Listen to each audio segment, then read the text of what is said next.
ಅಡುಗೆ ಮನೆಗೆ ಸ್ವಾಗತ. ಇವತ್ತು ನಿಮಗೆ ಕಡಲೆಬೇಳೆ ದೋಸೆ ಮತ್ತು ಜೀರಿಗೆ ಕರಿಮೆಣಸು ಚಟ್ನಿ ಹೇಗೆ ಮಾಡೋದು ಅಂತ ತೋರಿಸ್ಕೊಡ್ತಾ ಇದ್ದೀನಿ. ವಿಡಿಯೋನ ಸ್ಕಿಪ್ ಮಾಡಿದ್ರೆ ಸ್ಟೆಪ್ ಬೈ ಸ್ಟೆಪ್ ನೋಡಿ. ಈ ವಿಡಿಯೋ ಇಷ್ಟ ಆದರೆ ನಿಮ್ಮ ಫ್ಯಾಮಿಲಿ ಫ್ರೆಂಡ್ಸ್ಗೆ ಶೇರ್ ಮಾಡಿ, ಲೈಕ್ ಮಾಡಿ, ಶೇರ್ ಮಾಡಿ, ಕಮೆಂಟ್ ಮಾಡಿ. 1/4 kg ರೇಷನ್ ಅಕ್ಕಿ ತೊಗೊಂಡಿದ್ದೀನಿ, ಅದನ್ನು ಹಾಕೊಂಡ್ಬಿಡೋಣ. ಇದನ್ನು 2 ರಿಂದ 3 ಸರಿ ತೊಳ್ಕೊಂಬಂದ್ಬಿಡೋಣ. ರೇಷನ್ ಅಕ್ಕಿ ಧೂಳು ತುಂಬ ಇರುತ್ತೆ, ಚೆನ್ನಾಗಿ ತೊಳ್ಕೊಳ್ಳೇಬೇಕು. ಇದನ್ನು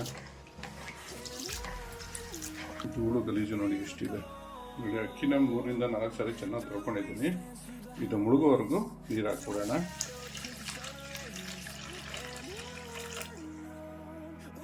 ಇವು ಅಕ್ಕಿ ಏನು ತೊಗೊಂಡಿದ್ದೆ ಅದೇ ಅಳತೆಯಲ್ಲಿ ಅರ್ಧ ಕಡಲೆಬೇಳೆ ಹಾಕ್ಕೊತಾ ಇದ್ದೀನಿ. ಇದನ್ನು ಒಂದ್ಸರಿ ನೀಟಾಗಿ ತೊಳ್ಕೊಂಬಿಡೋಣ.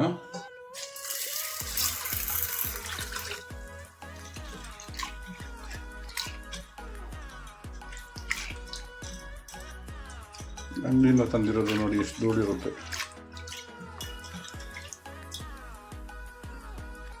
ಕಡಲೆಬೇಳೆ 2 ರಿಂದ 3 ಸರಿ ತೊಳೆದಿಟ್ಕೊಂಡಿದ್ದೀನಿ. ಇವಾಗ ಅಕ್ಕಿ ನೆನೆಸಿಕೊಂಡಿದ್ವಲ್ಲ, ಅಕ್ಕಿ ಜೊತೆ ಇದನ್ನು ಹಾಕೊಂಡ್ಬಿಡೋಣ.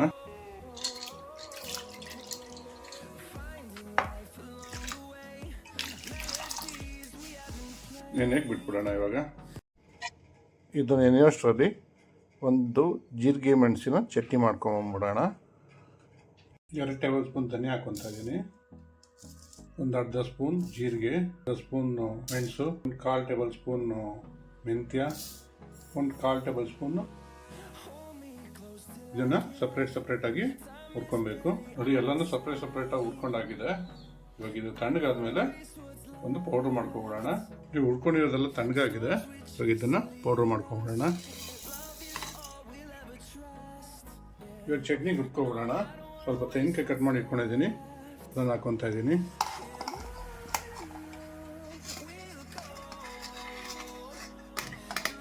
ಸ್ವಲ್ಪ ಬೆಲ್ಲ ಹಾಕ್ಕೊತಾ ಇದ್ದೀನಿ, ಸ್ವಲ್ಪ ಹುಣಸೆಹಣ್ಣು, 2 ಹುರಿದಿಟ್ಕೊಂಡಿರೋ ಅಡುಗಿನ ಮೆಣಸಿನ್ಕಾಯಿ ಹಾಕ್ಕೊತಾ ಇದ್ದೀನಿ. ಆವಾಗಲೇ ಹುರಿದಿಟ್ಕೊಂಡಿದ್ವಲ್ಲ, ಆ ಹುರಿದಿಟ್ಕೊಂಡು ಪೌಡ್ರ್ ಮಾಡ್ಕೊಂಡಿರೋದ್ರಲ್ಲಿ 1 ಸ್ಪೂನು ಇದಕ್ಕೆ ಹಾಕ್ಕೊತಾ ಇದ್ದೀನಿ. ರುಚಿಗೆ ತಕ್ಕಷ್ಟು ಉಪ್ಪು.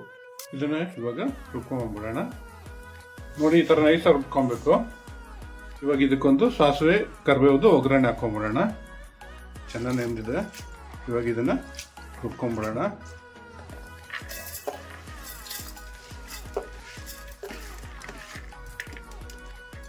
ಅಕ್ಕಿ ಕಡಲೆಬೇಳೆ ರುಬ್ಬಕ್ಕಿಂತ ಮುಂಚೆ ಇದಕ್ಕೊಂದು ಸ್ವಲ್ಪ ಬಿಡಿಸಿಕೊಂಡ್ರೆ ಬೆಳ್ಳುಳ್ಳಿ ಹಾಕ್ಕೊತಾ ಇದ್ದೀನಿ. ಒಂದು 1 ಇಂಚಷ್ಟು ಶುಂಠಿನ ತುರಿದು ಹಾಕ್ಕೊತಾ ಇದ್ದೀನಿ.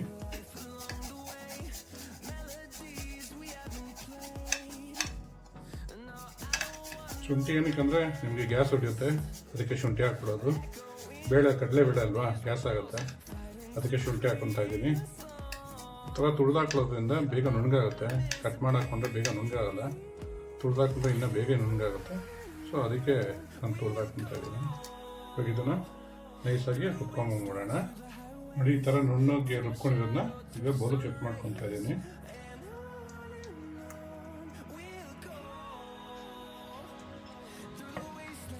ಈ ಥರ ನುಣ್ಣಗೆ ರುಬ್ಕೊಂಡಾದ್ಮೇಲೆ ರುಚಿಗೆ ತಕ್ಕಷ್ಟು ಉಪ್ಪು ಹಾಕ್ಕೊತಾ ಇದ್ದೀನಿ. ಇದನ್ನು ಒಂದ್ಸರಿ ಮಿಕ್ಸ್ ಮಾಡಿಬಿಟ್ಟು ಒಂದು 10 ನಿಮಿಷ ರೆಸ್ಟ್ ಬಿಟ್ಬಿಡೋಣ. ಇನ್ನು ಹಿಟ್ಟಿಗೆ ಸೇರಿಸೋದು ತುಂಬ ಇದೆ, ವಿಡಿಯೋ ಸ್ಕಿಪ್ ಮಾಡಿಬಿಡಿ, ಸ್ಟೆಪ್ ಬೈ ಸ್ಟೆಪ್ ನೋಡಿ. ಇವಾಗ 10 ನಿಮಿಷ ಆಗಿದೆ. ಇವಾಗ ಇದಕ್ಕೆ 1 ಸ್ಪೂನಷ್ಟು ಹಸಿಮೆಣಸಿನ್ಕಾಯಿ ಪೇಸ್ಟ್ ಹಾಕ್ಕೊತಾ ಇದ್ದೀನಿ. ಖಾರಕ್ಕೆ ಸ್ವಲ್ಪ ಕೊತ್ತಂಬರಿ ಸಣ್ಣ ಕಟ್ ಮಾಡಿ ಇಟ್ಕೊಂಡಿದ್ದೀನಿ, ಅದನ್ನು ಹಾಕ್ಕೊತಾ ಇದ್ದೀನಿ. ಇವಾಗ ತೆಂಗಿನಕಾಯಿ ತುರಿದು ಇಟ್ಕೊಂಡಿದ್ದೀನಿ, ಅದನ್ನು ಹಾಕ್ಕೊತಾ ಇದ್ದೀನಿ.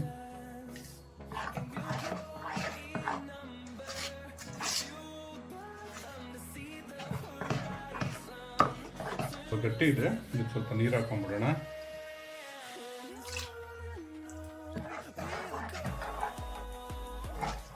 ಬನ್ನಿ ಇವಾಗ ಇದನ್ನು ದೋಸೆ ಮಾಡೋದು ಹಿಂಗೆ ಅಂತ ನೋಡೋಣ.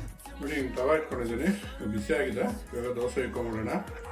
ಪ್ರತಿ ಸಾರಿ ನೀವು ದೋಸೆ ಹಾಕ್ಬೇಕಾದ್ರೆ ಒಂದ್ಸರಿ ಹಿಟ್ಟನ್ನು ಕಲಿಸ್ಕೊಂಡು ಹಾಕೊಬೇಕು.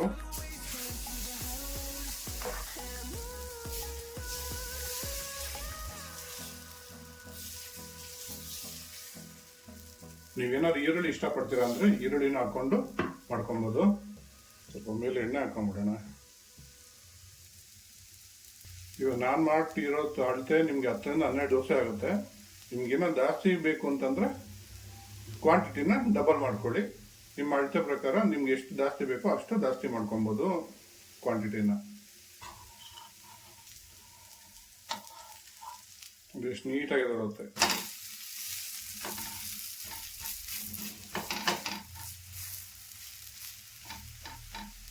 ದೋಸೆ ಆಗಿದೆ, ತೆಕ್ಕೊಂಡ್ಬಿಡೋಣ.